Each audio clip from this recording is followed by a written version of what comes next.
От малък той е запален по киното и телевизията и точно тази страст го отвежда в света на дублажа. Сега превежда документални и игрални филми. Освен това, рисува портрети на известни български актьори и техни култови роли. Бил е сервитьор в суши ресторант в далечна Норвегия, но сега е на топло тук при нас. Той е Стилян Иванов.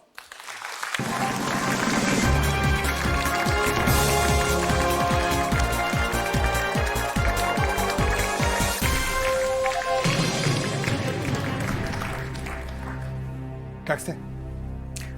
Леко притеснен, но въпреки това добре, като цяло. О, звънлив, емоционален глас имате. Използвате го в дублажа. Благодаря. В дублажа не, защото аз не съм актьор, аз съм само преводач. Професионалисти актьори в студиото озвучават моя превод. Кои актьори сте нарисували и в какви роли? Нарисувал съм много. Но може би едни от най-известните ни актьори в дублажа, с най-известните им роли са, да речем, Васил Бинев с Хорейшио от местопрестъплението Майами. Така е. Също така... Даниел Цочев като... Даниел Цочев като доктор Хаус, да, естествено. Стефан Димитриев с Ал Бънди от Женени с деца. Рисувал съм също и доста актриси. Татяна Захова с Ева Лонгория от Отчаяни съпруги, който точно по BTV се беше излъчил. Супер! И много са. Чудесно. С кого сте в шоуто? В шоуто съм с баща ми, Динко Иванов. Здравейте, Динко! Здравейте! Как сте? Добре съм. Защо вие не сте тук, а той? Защото не сте ме поканили. Да си посипем масово главата с пепел. Защо не сме ви поканили? Кандидатствал съм. Колко пъти? И чакам. Повече от 100 пъти трябва да напишете въпросник. Добре, остават ми 99. Успех желаем. И на вас. И на вас. Правилата. 15 въпроса за 100 000 лева. Две сигурни суми. Първата е 500 лева, втората се определя от вас. 4 жокера. Помощ от баща в студиото. Так му ще го чекираме дали става. 50 на 50 лови се на приятел и попитай водещия. Имате право да използвате само 3 от тях. Стилян е по ваша преценка. Щом използвате третия жокер, четвъртия автоматично става невалиден.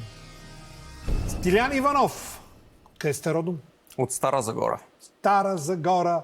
Под Аязмото пристига тук в София и играе сега.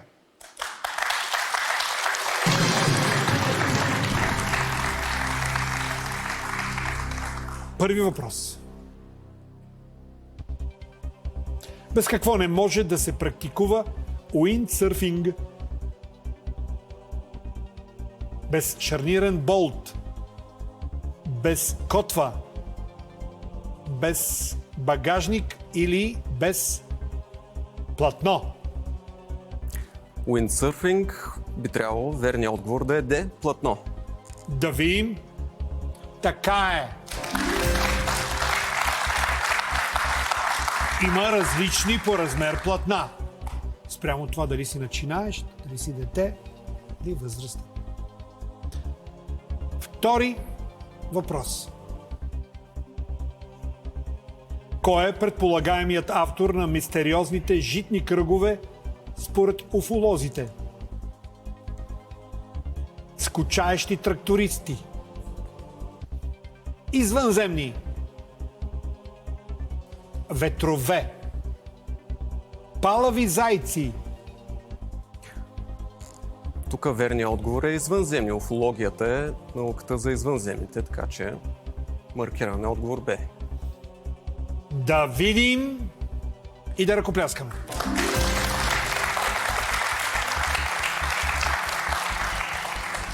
Трети въпрос. Кой упражнява професията си в Софийския градски транспорт? Ватман. Батман. Скатман.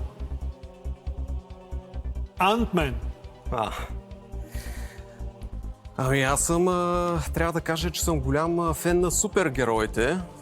Батман и Антмен са мои любими герои, но нито един от тях не можем да намерим в поне в Софийския градски транспорт, така че верният отговор е ватман. Да видим. Те и софийските ватмани в последно време летят. Така че може да ги вземем в Холивуд. Верен отговор. Как е в Норвегия? Разкажи, да отида ли аз? На вакансия да, за живеене вече е малко по-сложен въпроса. Аз лично прекарах тия 5 години само в работене. Да те прекъсна. Някоя норвежка не ти ли завъртя главата? Норвежка не, но една литовка. Добре, става. Става. Динко, какво мислиш по въпрос? Ще го даваме ли? Ще го даваме. София. София. Баща ти е силен. Ето и четвъртия въпрос. Това кратко резюме на твоята автобиография. Четвърти въпрос. Да видим. Кой уред използва налягането на течности, за да повдига тежки предмети? Барометър, центрофуга, хидравличен крик, водно легло.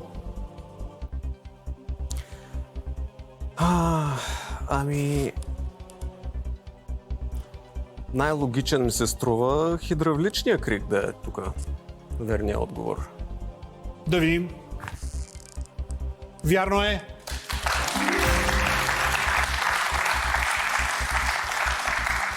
Нов въпрос.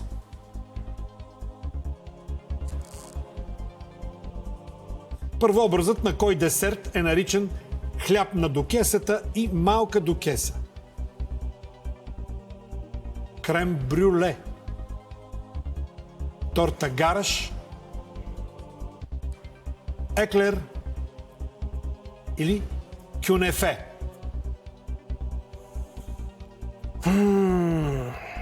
Готварски въпрос, а мене хич ме няма тук с готвенето, така че трябва да ги помисля за няколко секунди. Разбира се. Хляб на докеса и малка докеса. Как изглежда кюнефето, как изглежда еклера, ако знаеш. Ако не знаеш, имаш помощни средства. Наричат се жокери. Единствено еклер. Единствено става еклер да е. Ще играем ли с този отговор? Нека играем. Да видим. Има още хляб в тебе и еклер и верен отговор.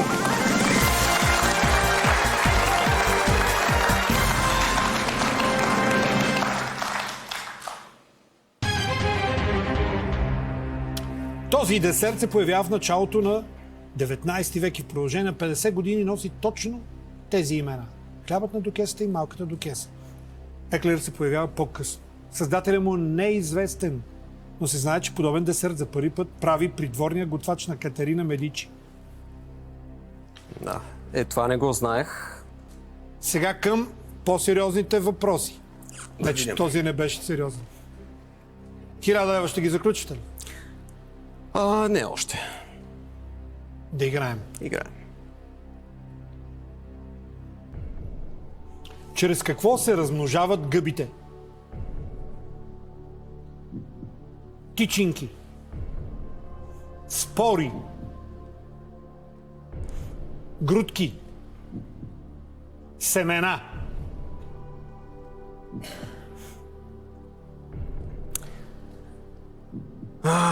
Въпрос от биологията, който със сигурност ни е преподаван в училище. В кое училище си завършил? От 1 до 7 клас бях в Иван Вазов, така че въпросът е някъде до 7 клас, според мен. Най-клоня към отговор Б, но тъй като не съм рисков играч и ще поискам помощ от водещия за потвърждение. Добре. Потвърждавам.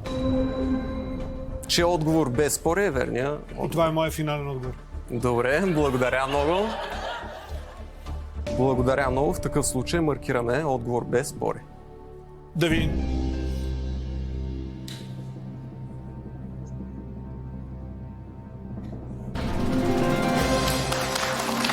Благодаря. Моля.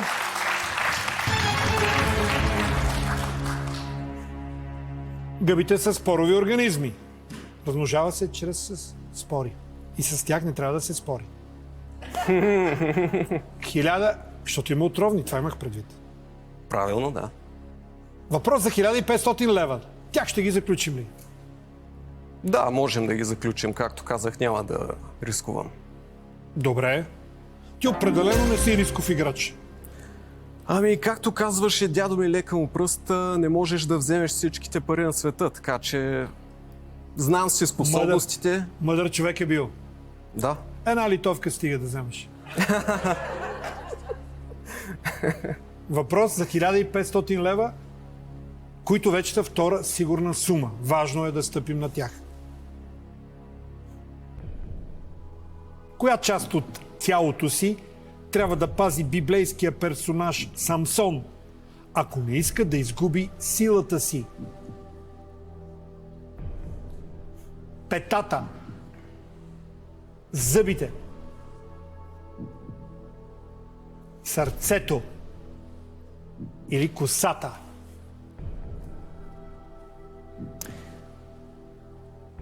Петата я изключвам мигновено. Тя се отнася за Хил. Останалите 3 отговора. Я разсъждаваме над тях.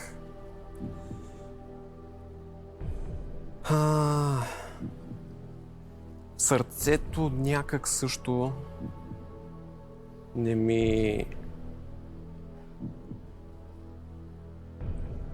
ми звучи да е верният отговор, така че някъде между зъбите и косата се колебая. Мисля, че съм чувал за някакъв герой дали от Библията или гръцката митология, който си е пазил косата. Но Дали е Самсон? най-клоня към зъбите, честно казано. Добре.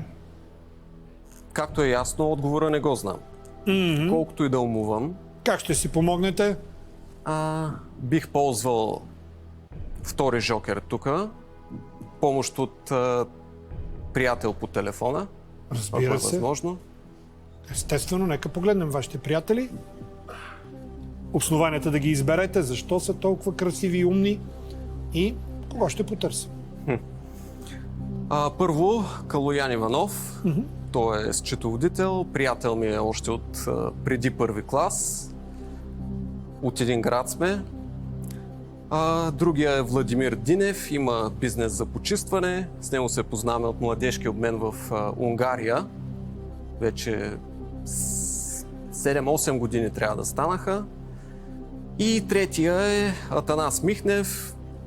От втори-трети клас някъде се познаваме. Родом от Стара Загора. Предприемач, финансист. Даже той самия е играл срещу вас преди 20-21 години. Имаше специално издание за 1 юни. Детско издание на Стани Богат. Стани Богат е платформа за всеки, който иска да се развива. Рафи! Да, Рафи е един от първите участници при децата. това не го знаех. Да. Ма не порасна много. В смисъл... Сега на кого ще се обадим? Ще се обадим на Калоян. Нека звънем на Калоян Иванов.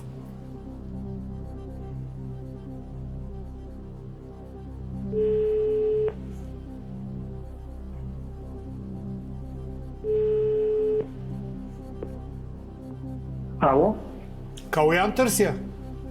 на телефона. Господин Иванов, здравейте, от BTV звъним. Здравейте, господин Кънчев. Драго ми е, готов ли сте? Жокер сте? Готов съм. Подготвен? На линия съм. На линия. Това е чудесно. Имаме добра чуваемост. 30 секунди. Чакам Верен отговор. Старт! Коя част от тялото си пази библейският персонаж Самсон? Коя част от тялото си пази библейският персонаж Самсон? Отговор А. Петата, Б. Зъбите, С. Сърцето, Д. Косата. Косата. Косата ли е? Да. Колко процента си сигурен?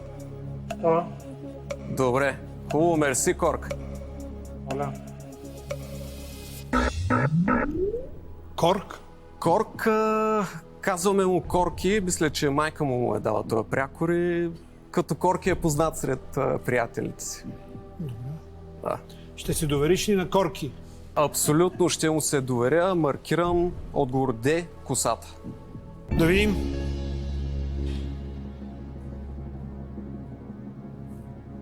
Ако Стилян не иска да загуби силата си, трябва много да се пази от почитателки. Знаем на какво са способни фенките. Идваме с верния отговор веднага след рекламите по BTV.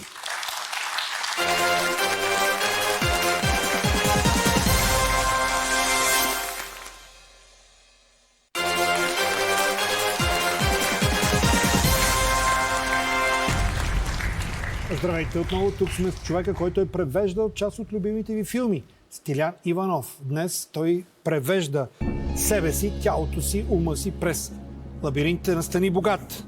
Минахме няколко въпроса, сега е на път да преодолее, дай Боже, въпрос номер 7, който и втора сигурна сума, 1500 лева. Неговият приятел Корки му подсказа и затвърди усещането, че косата е верният отговор на магическата сила на Самсон.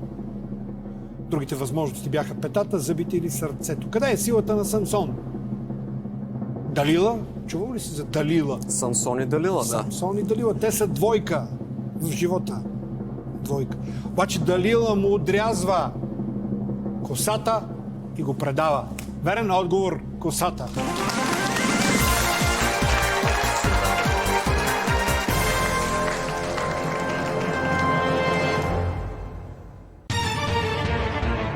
Докато спи. Представяш ли си каква Подлост. една литовка никога няма да го направи това. Тя може да направи много по-лоши неща. Така че... Да. Значи добре си се отървал. Да, късмет. Дано да имам същия и тука. 2000 лева. Да видим въпроса.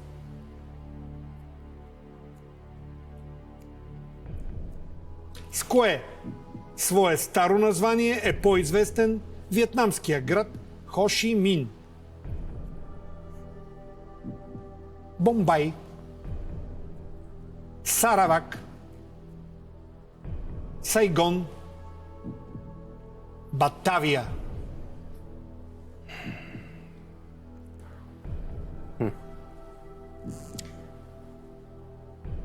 Бомбай...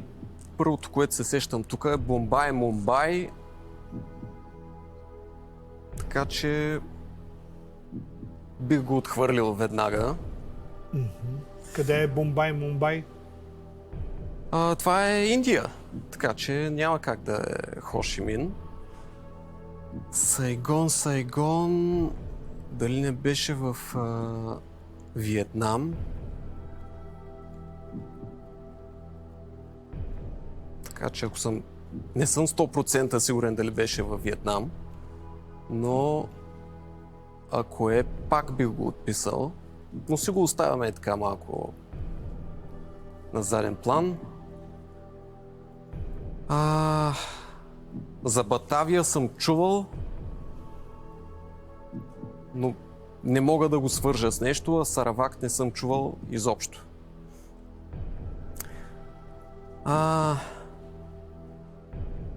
За Виетнам какво знаете? За Виетнам първото, което ми идва на ум е, че ядат кучета там. Забавен факт.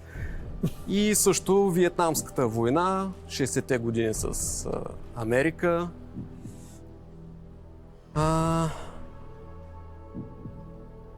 Но нещо повече за Виетнам не бих казал. Това са двата основни факта, които знам.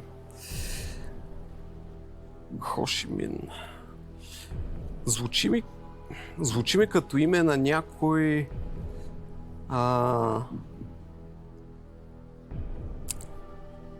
владетел, водач. Още един жокер имам. Разбира се. Да го ползваме 50 на 50 Окей. и да се подсигуря. Добре. Нека да го ползваме. Нека компютъра влезе в шоуто на Стилян Иванов и елиминира два от тези грешни отговори, в случая градове. Ами в такъв случай маркирам Сайгон. Нека да го маркираме. Да видим.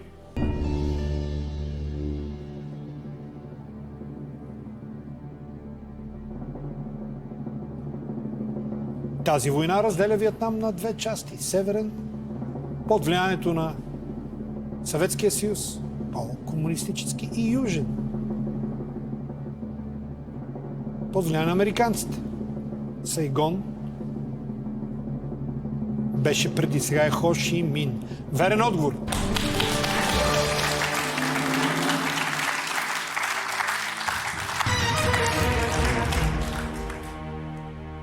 Батавия е старо име на Джакарта. Саравак е щат в Малайзия.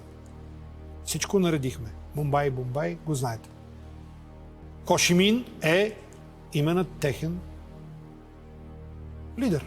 Политически, партиен, комунистически водач. Иначе столицата пък на целия Виетнам е Ханой. Той е на север, Сайгон е на юг. Ма татко ти Динко това го знае отлично. Така е. Въпрос за 3000 лева. След кратката си връзка с кой легендарен актьор през 1962 година, певицата на Velvet Underground Нико ражда син. С Ален Делон, с Кларк Гейбъл, с Хъмфри Богарт, с Гойко Митич. 3000 лева.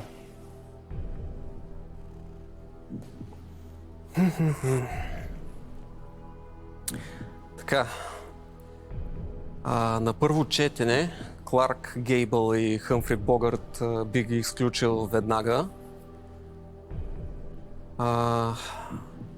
Кларк Гейбъл, отнесени от вихъра, той е бил вече 40 и няколко годишен през 30 и някоя година, когато е сниман филма.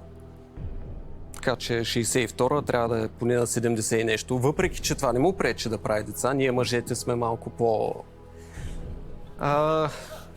биологично по-добре устроени в това отношение. Така, Хъмфри Богарт, Казабланка. Той мисля, че имаше връзка с известна американска актриса. Дали не беше Катрин Хепбърн, не съм сигурен, но беше много известна. Почина преди 10 години, да речем. И него ще го отпиша веднага. Той даже е малко по-стар от Кларк Гейбъл. Така че ни остават Ален Делон и Гойко Митич. За Гойко Митич трябва да призная, че май нищо не знам тук. Най-вероятно е сърбин. Или харватин, нещо от Югославия, да речем.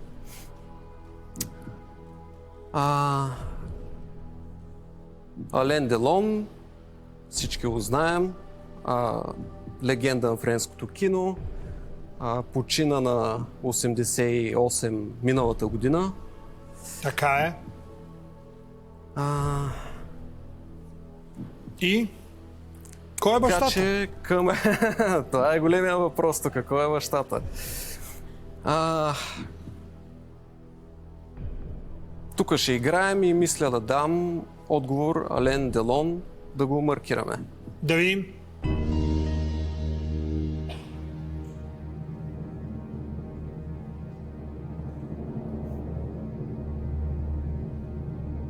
Гойко Митич е знаменит актьор. 60-те години е възможно да е баща, но е знаменит в нашите региони.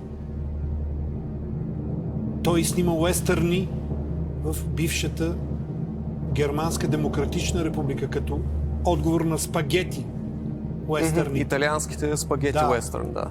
Голям приятел на България. Светлю Витков от Хиподил го възпява в... Бате Гойко, ти си мъж. Той е. Точно така, Със балканския сигурност съм го чел това, но просто... Все около мъжете се въртим. Бащата тук е Ален Делон. Верен отговор! Добре. Не добре, Иванов. Много добре. Между другото, като споменахме Васил Бинев по-рано, Васил Бинев е основният български глас на Ален Делон. Озвучил го е в 15 на филма, може би. Най-много от всички български актьори. Коя е неговата съпруга? На Васил Бинев? Да. Българската Кари Брадшоу или Пеги Бънди, Силвия Лучева. Да ги поздравим, между другото, да. И двамата са носители на наградата Икар в категория Златен глас. Абсолютно заслужени. Супер. Да играем за 5000 лева. Давайте въпрос.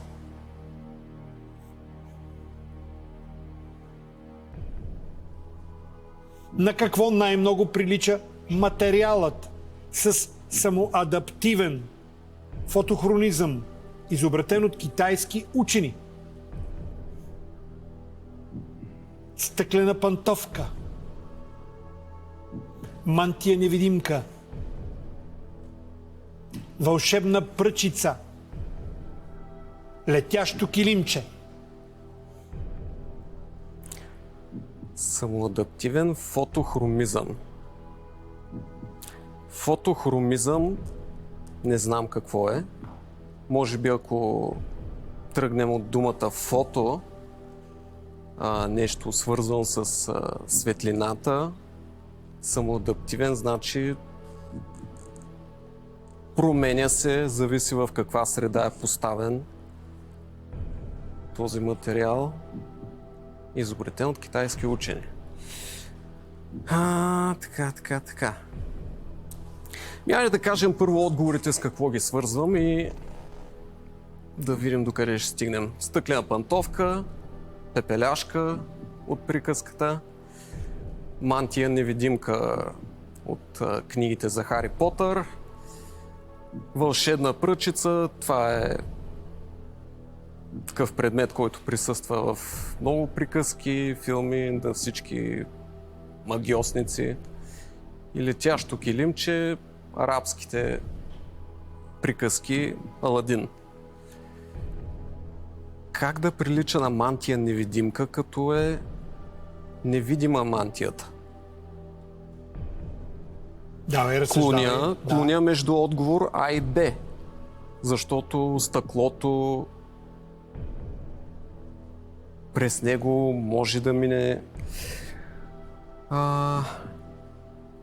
светлина, речем мантията невидимка, пък някак я свързвам с тия тези уреди и брони, които в момента учените опитват да изобретят с цел да създадат невидимост и реално тия брони те отразяват светлината, изкривяват я по някакъв начин. И до някъде може да се получи невидимост, но какво най-много прилича този материал? Да, тая мантия невидимка. Окей.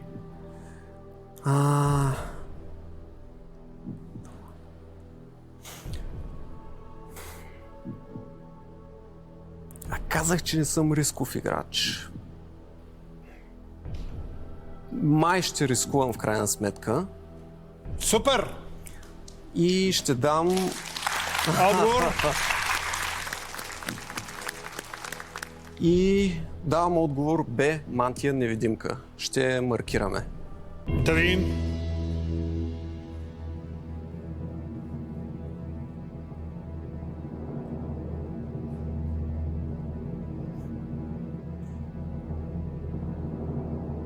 Трябва ни нещо, което наистина се адаптира. Самоадаптира. Имаме и думата фото, което е водещо.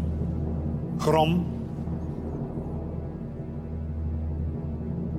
Аз бих избирал между същите два отговора.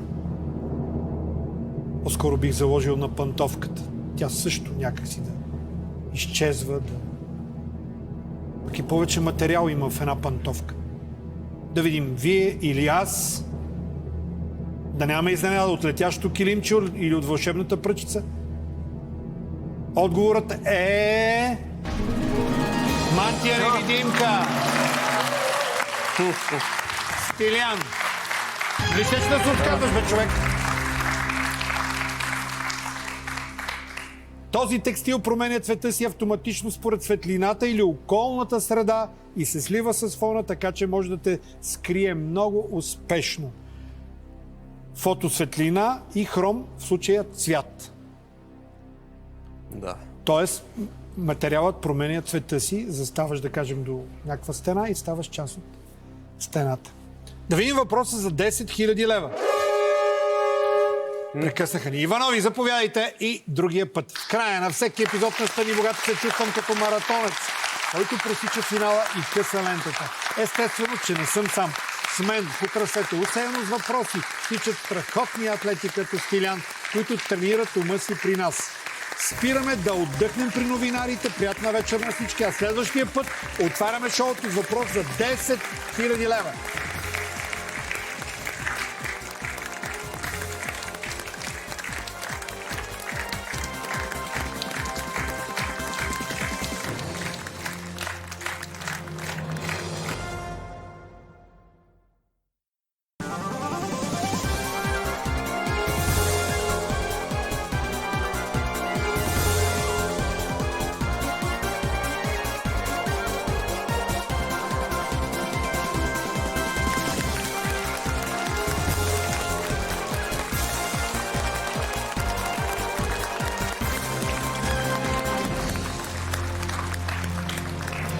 Здравейте, скъпи зрители! За разлика от часовниците, които този уикенд ще се върнат с час назад, ние в студиото вървим само напред.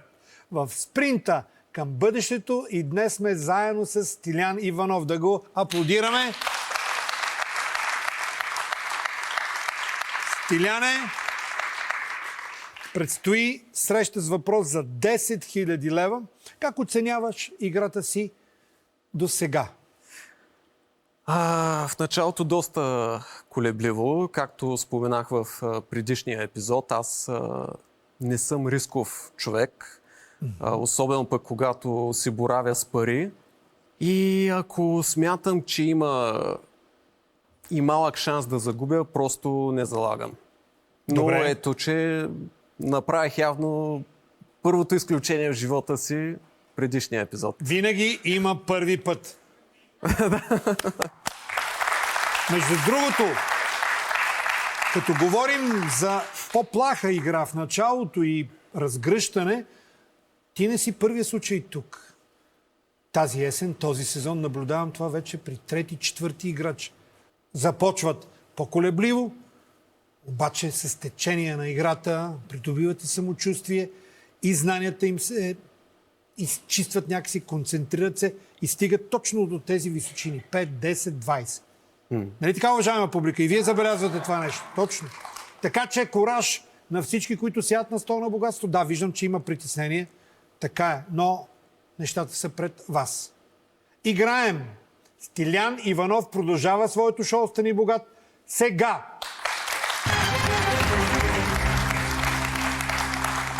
Въпрос за 10 000 лева. Коя африканска държава е известна като страната на хилядите хълмове? Руанда, Уганда, Бурунди, Етиопия.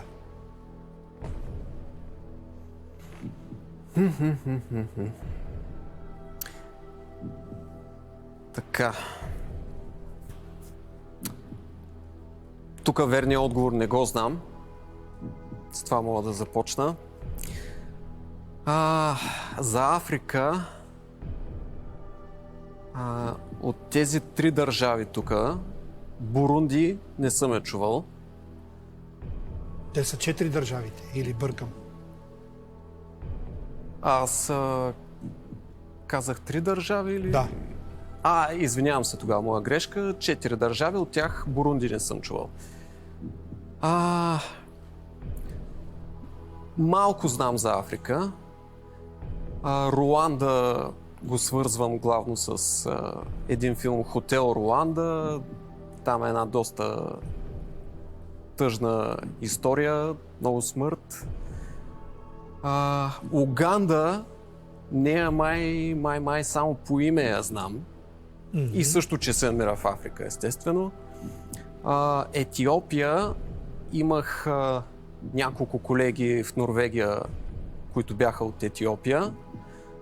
Често се базикаха, че Еритрея е била тяхна колония, защото Еритрея в момента е много малка, Етиопия е сигурно 10 пъти по-голяма. Но за Етиопия също знам, че са предимно мюсюлмани там, има малка част християни, но знанията ми опират точно до тук, за тия държави. Страна на хилядите хълмове.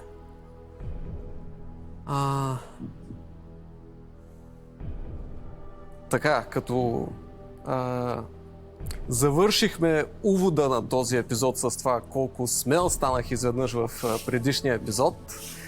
Да Сега... дръпнем ръчната спирачка. Да, рязко я дърпаме ръчната и преди да съм направил някаква глупост, казвам, че се отказвам от участието си, заявявам го, можете да ме питате даже и след това спокойно няма да те мога да питам. маркирам. Само ще някакъв напомня, отговор. че си на уникална височина. Отговорът е някъде пред очите ти. Но Питайте ме. За да е по-сигурен.